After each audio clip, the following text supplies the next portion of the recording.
Hey, and welcome to this edition of Deep Life Talk with Guro Grok.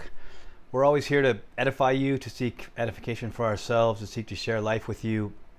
We always welcome your feedback and comments. For us, the mission of life is personal growth. That's a big thing for us, and we wish to teach other men that through study and training and discipline and introspection and things like that, you can make your life excellent. You can grow into a truly self-mastered individual. You can transcend yourself. You can transcend this life. If that's what you want to do, you can grow. And so we're here to encourage you with that. You're going to want to stick around at the very end of this video. I'm going to tell you about 2 books that will make you sexy as fuck. I regard these as sexy books, not in the sense that you're thinking necessarily, but I assure you that to incorporate the ideas from these books will take you to new levels of sexiness. So we'll get to that at the end. I want to talk a little bit about my name, the nickname Guro Grok, sort of a pen name, nom de plume, nom de guerre, definitely like an alter ego thing. The word Guro is a Tagalog word that we use at the Magnet Institute of Martial Arts, where I used to teach for a long time, and I come from that lineage. I remind you of Bruce Lee.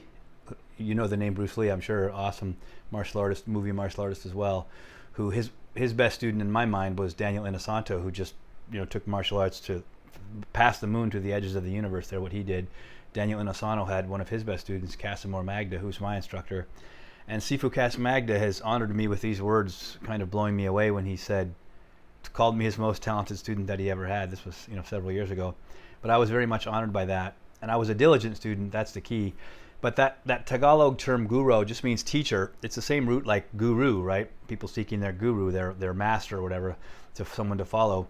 And we use that term because it's used at the Magnet Institute, and I also have teaching credentials in 3 subjects. I have a master's degree from UCLA in education. So in a sense, I was born to teach, but then I was groomed to teach. I honed my teaching skills and decided to make a career of teaching. I taught in the public schools for 20 years. So Guro is basically just means teacher. And then Grok is like a caveman sounding name. Mark Sisson, who wrote The Primal Blueprint, highly recommended book, by the way, and highly recommended dude. I mean, this is OG. I regard him as original Grok, original OG, old guy, original gangster, original Grok. He uses the term Grok as sort of a caveman sounding name when he's talking about, our ancestors kind of living in the caveman days and that sort of what they call it, paleo period, right?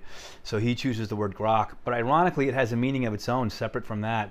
Robert Heinlein, famous for the book Starship Troopers, which was turned into a movie, he coins that term Grok to kind of mean to understand something sort of intuitively.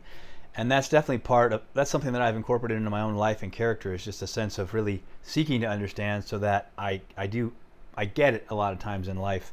I sort of can intuit things in situations. So that's the meaning of Guro Grok, is a teacher who is also caveman, a highly refined man who's never too far away from being in touch with his body and what it's like to be a physical being in this universe, the sunshine on my skin, the naturalness of eating a healthy diet and having no trouble going to the bathroom. And of course, that whole sexual side of being a man is a really big deal to most men and a very big deal to me. So that's what the name Guro Grok stands for. I had some questions from actually some friends of mine who were curious from some explanation on that. So next thing is, this is along the lines of you want stuff over fluff. There's self-help types, personal development stuff. A guy named Hamza, kind of a popular channel, and he contrasts some dipshit, useless dude who's masturbating all the time and living in his parents' basement and can't do anything. The character is Jeffrey, and he contrasts that with Adonis, like being an Adonis, and he has this glowing picture of some guy, just with the chiseled physique and the good looks and the jawline and things like that. And there's certainly nothing wrong with that in itself, but you have to have this proper perspective on that, and that is that Adonis is a total poser. I mean, that's essentially a way to look at the name and the character of Adonis from mythology, just going around posing as opposed to being a man of substance. So I would definitely encourage you 100% away from pursuit of being an Adonis. You'll look better, feel better, have more confidence, be more Adonis-like as a result of that sort of personal growth of mind, body, spirit, as you tap into studying, as you tap into training properly, as you tap into becoming a warrior. That's a whole huge side of my life, is the mixed martial arts that I've been a part of for a long time. I started with the street real mentality of, a fight in the street. That's sort of like Bruce Lee's mentality as well, but he was also a great movie martial artist. But anyway, the main thing here is that you got to get way past the idea of being an Adonis. That's not worthy of you. That's shallow, silly, kind of stupid. That's sort of putting the cart before the horse. You definitely want to learn to train, to study, to grow, to think better, to fast, to get in touch with overcoming the urges of the body and tapping into spirit. And of course, we talk about that a lot on this channel, but we would just encourage you to think way beyond being some good-looking Adonis dude who could show up and look good. But if you get into a fist fight, his nuts shrivel up and he's gone. He's not backing you. So be more of a man than an Adonis. That's what we would encourage you to. You don't want to be just an Adonis. So, in fact, what we would encourage you to is to become an American Ubermensch. If you live in the United States, you really live in what has to be considered the greatest country on earth, despite what people will say to bag on this country. Yeah, we got a history of some problems there, of course. Slavery is a horrible, heinous thing that definitely taints the history and reputation of the United States. Fortunately, we overcame that 160 years ago now. And it's a negative thing, of course, and what we did to the Indians, and no country's perfect. But you live in the United States, there's much to be proud of about this country, and it's free, and it's rich, and it's successful, and most of the world would be speaking German or Russian if it wasn't for the United States keeping the lid on these ideologies like Nazism and Bolshevism and things like that would destroy your lives, I assure you. So, become an American Ubermensch. And Ubermensch is this word from Nietzsche. He talks about sort of a beyond just a normal man. A Superman is kind of what it means, but not with this S on your chest in the comic book character, but a deeply introspective man who recognizes what he is. He's a human being. It's the pinnacle of creation. We're no longer just beasts. We have a mind that is critical, and we can do incredible things with it. We have reason, and we use these abilities to grow into an incredibly capable, skilled human being, yet who never uses his power to hurt others, like the Tao Te Ching in Tao Te Ching 33 says. It says, mastering others is strength. Mastering yourself is true power. It's one thing to just be a bully, right, and just use your strength to dominate others and hurt them. But to master yourself is to get way past that foolish thinking, to recognize you're powerful and you're strong and you could hurt others, but to have the goodwill and the tapping into spirit to never do so. To be an excellent human being. There's no such thing as being an Ubermensch and being a dick or an asshole or a fuckwad or a screw up. Or an Ubermensch is a superior human being. And that's the call for me to become an American Ubermensch. That's what I've been striving to do since I came across, or more deeply came across Nietzsche's work while I was in prison. And more on that story about how I got to prison in other episodes and things. But it was very unjust. I spent 14 years staring down a life sentence and 14 years behind bars, and used that time really to grow. And that's where the concept of becoming an Ubermensch was born for me. I really felt that call in Nietzsche's work, his book Also sprach Zarathustra, which is German for thus spoke Zarathustra. Anyway, or Zoroaster in English, I guess. Anyway, so that's my call to everybody who wants to join in that kind of personal growth, gaining skills, not the sort of wishy-washy personal growth that's all based in various psychological theories and kind of stroking your own ego and flattering yourself, and let's just feel better because we look in the mirror and say you're a good person. That's not the way. Nobody needs to sort of be taught to love themselves, maybe how to take care of yourself, but we all are self-seeking by nature. So the idea here is to build on yourself, in the soil of self, build knowledge and skill and toughness and capabilities, and become an entrepreneur and make your life amazing and get so many skills that women just find you sexy as fuck because you can talk about anything, you can do anything, you can protect them in an alley, a dark alley, you can take them on wonderful trips and talk about life and just be a really well-rounded human being. That's one way to look at the American Ubermensch idea, is an extremely well-rounded human being in the three planes of our existence, which is, of course, mind, sharp as a tack, body, capable, physically capable as the warrior or the tradesman or the builder, or the combination of those kinds of things.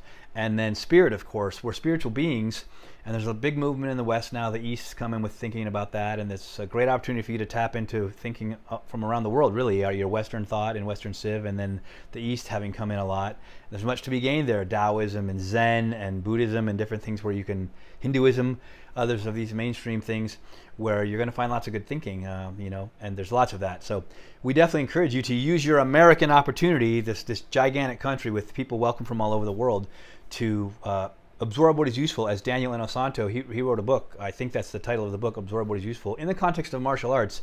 Great philosophy, by the way, but great philosophy for life. As you go through this life, you're going to find many things, many thoughts, many ways and protocols and ideas and systems of thought that can really be a game changer for you, turning you into a Superman, an Ubermensch, making you fabulous in business, fabulous in your relationships, an honest and good friend. And so we definitely encourage you to grow. Personal growth, that's the message. And then the next warning would be, just in general, to beware of the shallow swindler who has something to sell you. Again, along these lines, you can find tons of, quote, life coaches out there who are going to tell you about, again, all of these wishy-washy psychological concepts, and you got to esteem yourself this way, and you got to get over this and that emotional trauma. And while these issues are not nothing, things that were traumas to you in your past can lay imprint within your body. The theories are solid behind that and the thinking of that. So these mind-body practices together are really good things, but you just have to watch out for someone who's more about taking your money and giving you some product that either maybe isn't so worth it.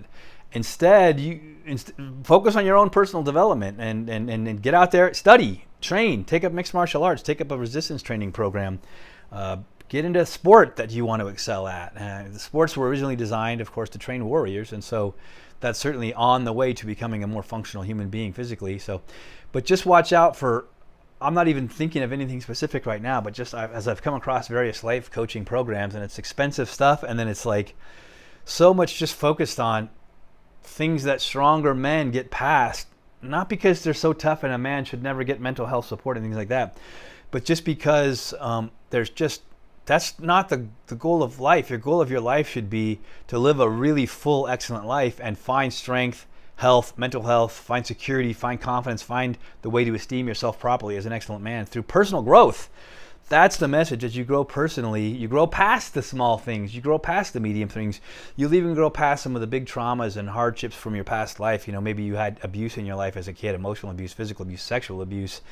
And by developing yourself into an incredibly solid, well-rounded, strong, even tough person, you will find a lot of those things receding into the background in terms of them dominating your thoughts and dominating your emotions and dominating your ways. And that's through developing what can only be called depth of character, making good friendships and meaningful relationships with your romantic and lifetime and sexual partners and things. Just being a deeper person, and that's going to really give you a certain strength for life. So watch out for people who have products of questionable value and they want a lot of money for them, when you could start training with some good martial artists and athletes, and go to the gym and get some knowledge from people at the gym who would help you for free, and then go to the library and take up a course of broad study things that interest you, study one or two things that you think are valuable and practical, study French because it's sexy as fuck, study German because it's the greatest music in the world for rock music, and anyway, you just take the time to grow and create depth. Forget the shallow, create depth in yourself. And then the next thing would be this entire category of just sharpening your mind. That's the thing that gets overlooked by most of the people in the self-help personal development space. There's just a lot about physically transforming, and the truth is that from the proper perspective, that's like ridiculously easy. I mean, I don't have any trouble staying fit. I'm 55 and I just recently set my PR in the one-arm push-ups on the left-hand side with almost no training. I did 30 at age 55. So that's, if you have any understanding, that's a pretty remarkable thing. And it wasn't troublesome, and it doesn't dominate my thinking. I have visible abs without seeking that, without worrying about that. That's one of Mark Sisson's messages too, is just he's this 70-year-old dude who shredded. He looks great, former triathlete who discovered a better way to eat.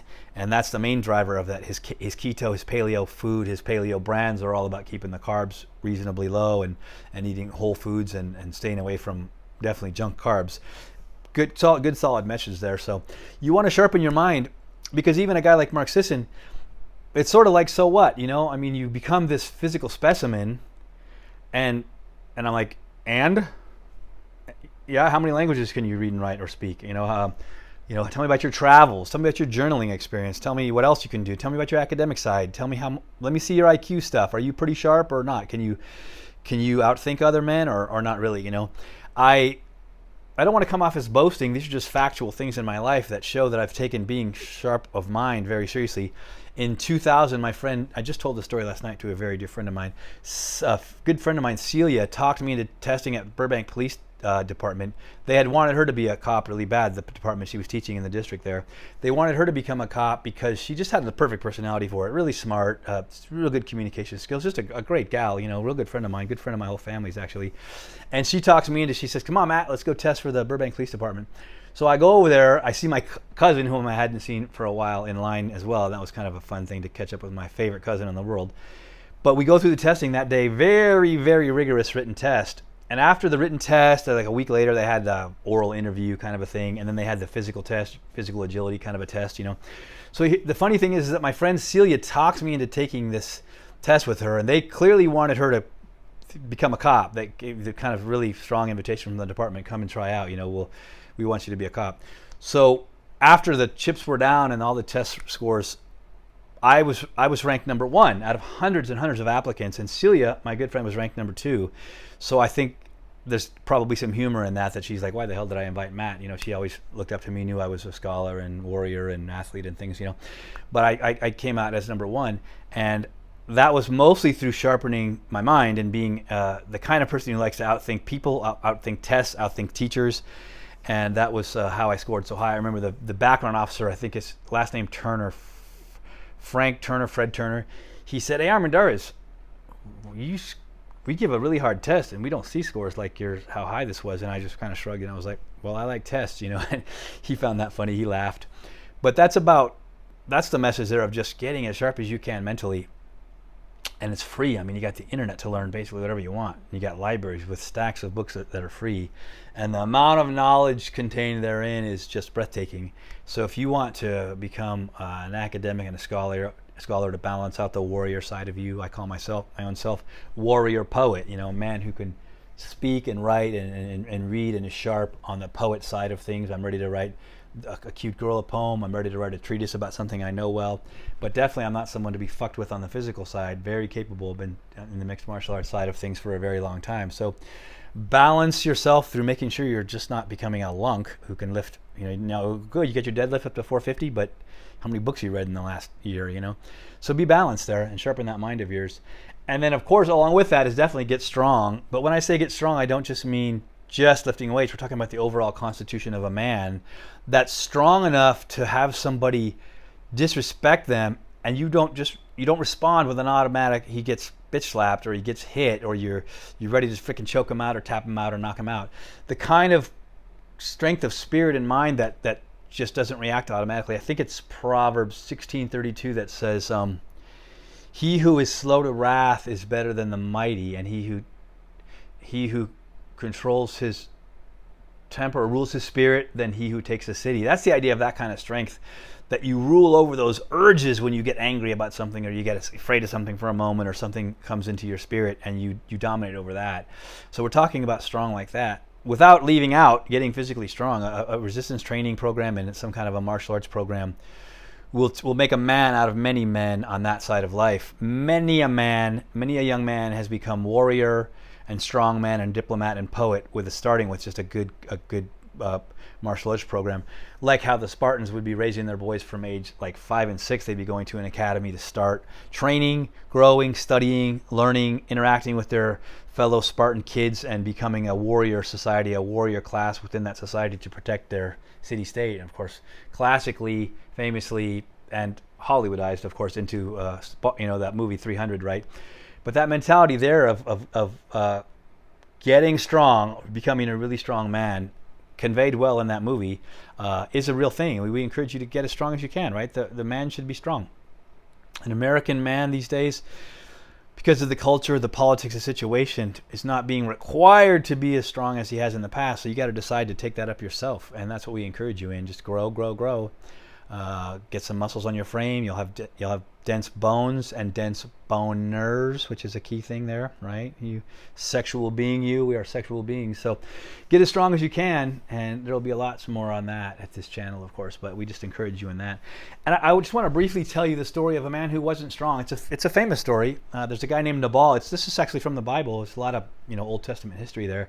And this guy Nabal, it's in 2 Samuel 20 something. I'm not really positive about that. You can certainly look it up. Use the internet if you want to look it up. His name was Nabal. Ironically, that word Nabal is Hebrew for fool. And here's the story of King David coming back from one of his, what he's doing. He's raiding somewhere. He might have been on the run from Absalom, his son. Not sure the background details at the moment, but he's tired. His men are tired. They come to this place where the property is owned and the food and it's Nabal's land and his property. So they sort of hit him up, and here's King David. I mean, he's the king, but he's in a weakened state, and they sort of hit him up. Hey, he sends messengers. Hey, Nabal, here I am, King David, your servant, looking for some sustenance, some help here. And he's rebuffed by Nabal. Nabal sort of says, like, who's David, kind of, disses him, right? And so David's men come back to him, and David's pissed, right? Like, this fucker, the hell? And he makes plans. David's like sharpening his sword, like, this, I'm gonna kill this dude, right? I can't believe he won't help us. He says, this guy's rich, and here we are needy. So David is literally making plans to fuck Nabal up completely. I probably kill every one of his men. I think that's what the scripture says there.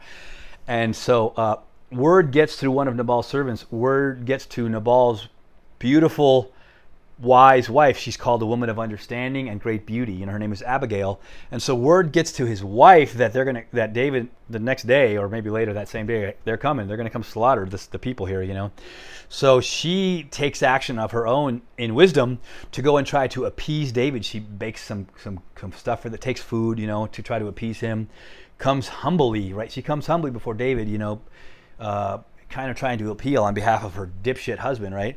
And so she does. She's able to appease David, and David just is praising her with like, thank you for coming to talk to me about this, because I was going to have blood on my hands by going and completely fucking up your husband and just slaughtering everybody, right? Because of this slight, this thing he did that was wrong. This was an evil deed he returned to me. And so she saves the day. And then get this freaking foolish pansy of a man, Nabal. He just gets word. I think maybe it might be Abigail herself, but he gets word of what happened and what Abigail did, how Abigail saved all of them. And just the thought that he was this close to death for his stupidity, his folly, he dies from the fear of it. This is probably some obese dipshit. But that's just, you don't want to be anything like a man like Nabal. He missed out on being gracious and kind and helping when he could in hospitality. And he rebuffs a great man like King David, who's in the scripture, he's like called basically the greatest man who ever lived, a man after God's own heart, So this is a lesson in being a man of substance and not a small-minded, useless, shallow, ungracious, unkind person. Be a man of depth. Be a man of character. Be a man who treats women really, really, really well. And the little aside, the little footnote to the story is that after Nabal's dead, Abigail's now a widow, and David, she's beautiful and she's wise, a good woman. He goes and he asks her to be his wife, and she becomes one of his wives. David had like 20 women, 20 wives, like 13 free wives and 7 concubines, the slave wives, But that's just a sort of interesting aside to that story. You don't want to be a man like Nabal. I mean, the name means fool. Let's not be fools in this life. Let's not be posing Adonises. Let's be real men. Like off the top of my head, you got Jocko Willink, who's coaching men to be men. He's a freaking legitimate war hero. David Goggins is another one, And watch out for people whose message is shallower, like the Hamza guy I mentioned. I've seen some of his stuff. And there's a famous guy, what's his name? Andrew Tate, I mean, kickboxing champ is a pretty cool thing. But when you now wind that into what's clearly misogynistic, women as property, women as lower creatures, women as second-class citizens, that's a message of hate that's got to be fully rejected. I would tell you to use your strength to be really, really, really good to women. They're weaker, right? Physically weaker, and through the mind-body connection, maybe not as mentally strong and capable and sharp as men. Then protect them. Don't take advantage of them. That's not being a kind human being. So, I do want to tell you about 2 books. They're over there on the bookshelf, and I'm not necessarily going to grab them. I can link in the description, of course, and then also on the screen here, I'll just make sure that you can catch the titles there. This first book is called Action, a book about sex, subtitled A Book About Sex, so that's Action, a Book About Sex, by Amy Rose Spiegel. And I read this in prison, and I've read it twice. It's excellent. This is just a woman who's, sex positive doesn't even begin to describe this woman, very much into her sexuality and how it makes her feel good, makes her feel like a woman, makes her feel very alive, just a really sexual person. And she's beautiful, of course. But this is a book that I highly recommend for you because all you young men want to be sexy. You all want the women to find you attractive, and you all want to have sex and experience the beautiful union of that, and incredibly sensually pleasurable. And this book, of course, is largely about that. It's definitely about being sexier, getting more sex, having more sex, how to have great sex, just becoming a much more sexually minded person, which makes you both more sexual and more sexy. So I highly recommend that. Again, Amy Rose Spiegel, A Book About Sex. And again, you're seeing it on your screen. If I did this right, I'm still learning how to edit. So anyway, and the next book is, it's not so directly making you sexy, but it will make you sexy as fuck to apply the principles in a book called The Vigorous Mind by Ingrid Cummings. Again, that's The Vigorous Mind, subtitled with a few different things I'm not even going to mention, but that's the title of the book.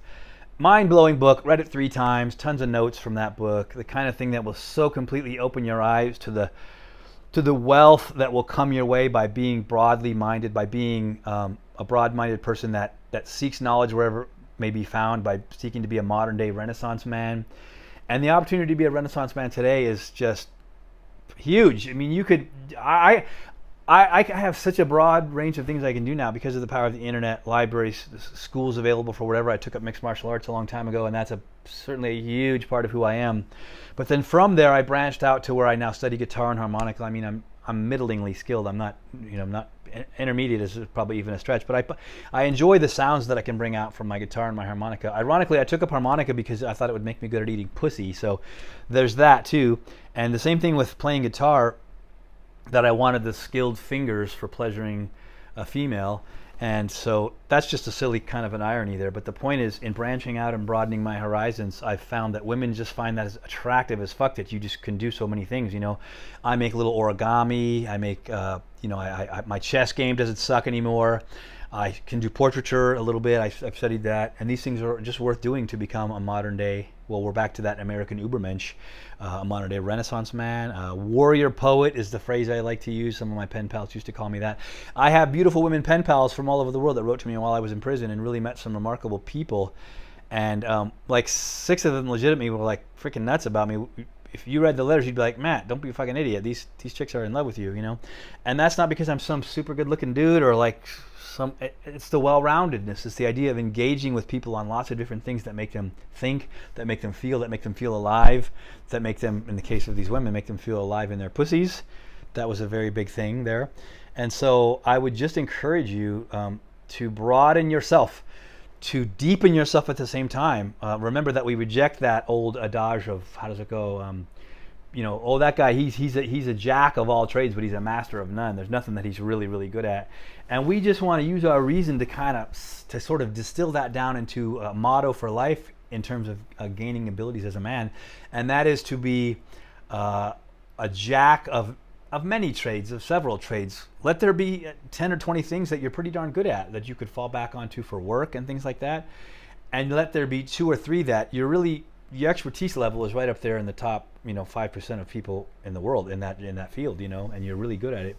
And then not only will you be super employable, but you're just super fuckable, and chicks just dig you and want you, and your friends are always thrilled to have you around because you're a fun guy to be around with, this well-rounded personality. So definitely think in terms of becoming a broad person of many talents and many skills, and continue to grow. And I just invite you to like and subscribe, please, down below. This is my mission in life, as I'm Matt Armendariz, but I am Guro Grok. I want to be this man of East and West. I want to be this man who is caveman and scholar. I want to teach people to make the best of their lives, that by using principles and systems in your life, you'll have a fabulous life. And so again, please give us the props there if you found value in this. If we were able to help you think about life and encourage wisdom in you, then like and subscribe for us. And we wish you the best. As always, I salute here. I salute you with this martial salute. This is the fist covered by the book because we're scholars and warriors together. And diplomacy says that this is the first option. So we cover that threat with our knowledge and our desire to share with you and be at peace. And this is that martial salute, warrior salute. So I wish you strength and health, wisdom and wealth all the days of your life. Peace out.